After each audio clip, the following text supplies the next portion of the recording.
Hello, this is Angela with Parker's Permaculture. Welcome back to my kitchen here in Portland, Oregon. I just made a video for you all about how I prep my plum jam and how I utilize some of my harvest from my permaculture food forest. And I thought that I would go ahead and talk y'all through my thinking and my recipe for my plum ketchup as long as I'm here in the kitchen.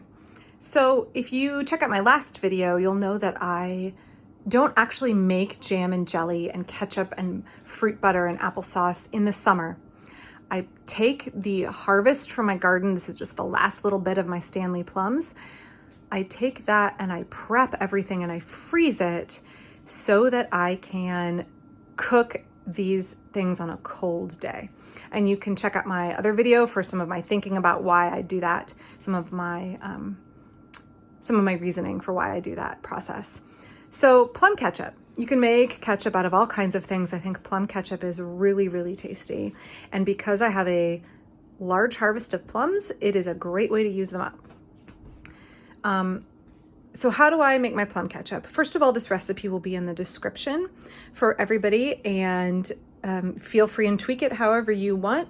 I don't remember where I got this original recipe from ages ago, but I have altered it so much it is no longer recognizable as the original recipe. So I'm going to preface this by saying this is the prep, and the instructions for cooking it will be in the description, but this is not a ketchup that I can. This makes one big bottle of ketchup that goes in the refrigerator to be used. So this is not going to be a product that will have the appropriate viscosity and salinity and acidity to hot water bath can. So just want to add that disclaimer. So first thing you're going to need is you're going to need 2 heaping pounds of plums. And I would recommend that you definitely want to keep the skins on. It adds color and texture and flavor. Everybody who eats a fresh plum knows a great quantity of the flavor is in the skin. I would encourage you to not use a damson or a bullace plum. They're a little bit bitter, and because when you make a ketchup, it cooks down and concentrates the flavor, they are not an ideal fruit for this. You can use a green gauge or a Mirabelle plum, but just know you won't have that nice, dark, rich color to your finished product. And it won't affect the flavor, but it won't look the same. But I would encourage you to go ahead and use whatever you have on hand. So I think Stanley plums work great for this. Any kind of European or Japanese plum is going to be fine. So to my 2 pounds, heaping pounds of plums that have been washed, seeded, and diced, I am going to add 1 whole onion minced, and you can use a yellow or a white onion. And you really want that finely minced because you're not going to saute these. They're going to go in the freezer, and you want to be able to have them break down in your ketchup. So you want lots of surface area, so go ahead and mince them. To that, I add 3/4 of a cup of apple cider vinegar. And if you notice the color's a little off, that is because I have also added 2 tablespoons of homemade balsamic reduction. And I just think that balsamic reduction adds an extra dimension to the flavor of the finished ketchup. It adds a richness to it. So add that in if you feel like it. Now you may say, where's the garlic, Angela? Where's the garlic in this recipe? People who know how I cook know that I love garlic. So I didn't add garlic to this recipe for a reason. And let's look at my spices here and I'll explain why. So as I said earlier, when you make a ketchup, you are concentrating all the flavors as you are evaporating and cooking down your product. So any spices that you add, their flavor in the finished product will be amplified.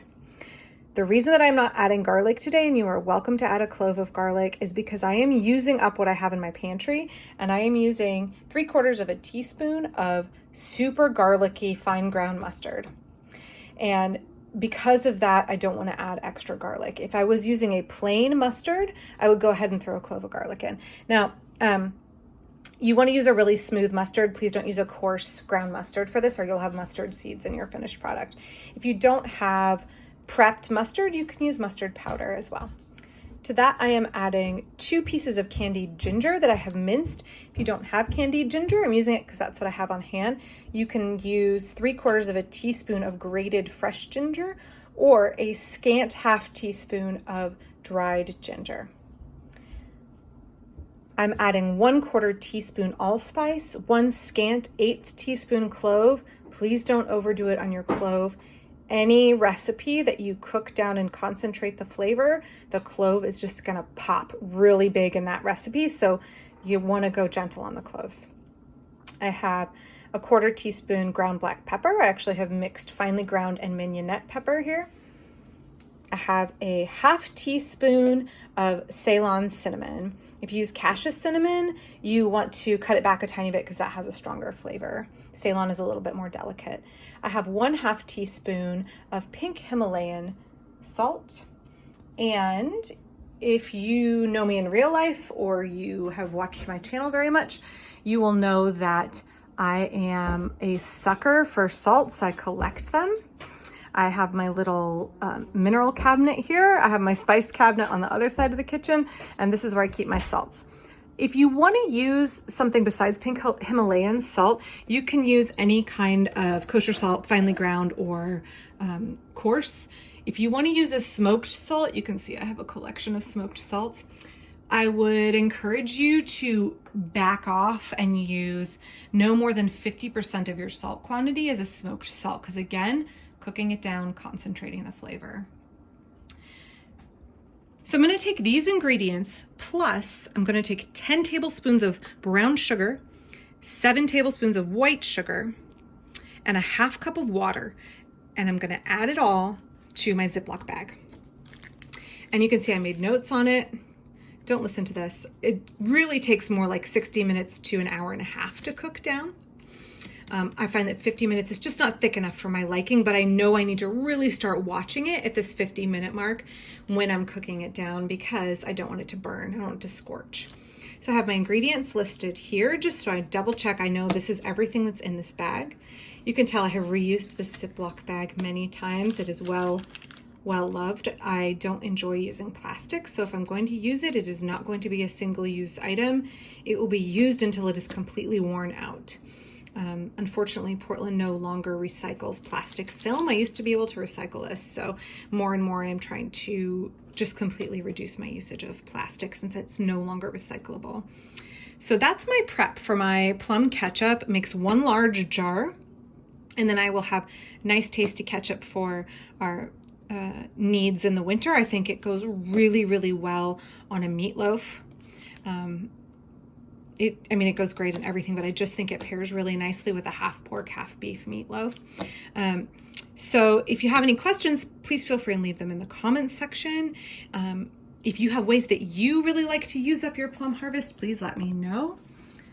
I also would like to extend a really big thank you to some of my new patrons, Juke and Ellen.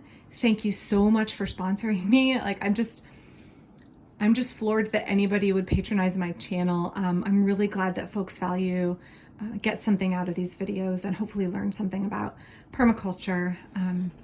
So I'm really, really, really grateful for folks who are willing to become a patron. I can't even express how much it means to me. So thank you so much. If you join at the $25 level, I have some goodies coming out to people in the fall, particularly seeds saved from my garden. So if you choose to become a patron at that level, I'm going to be sending out some stuff for y'all in the mail. So thank you for watching, and hope you enjoy the last tail end of summer here. And I will be back soon with another video.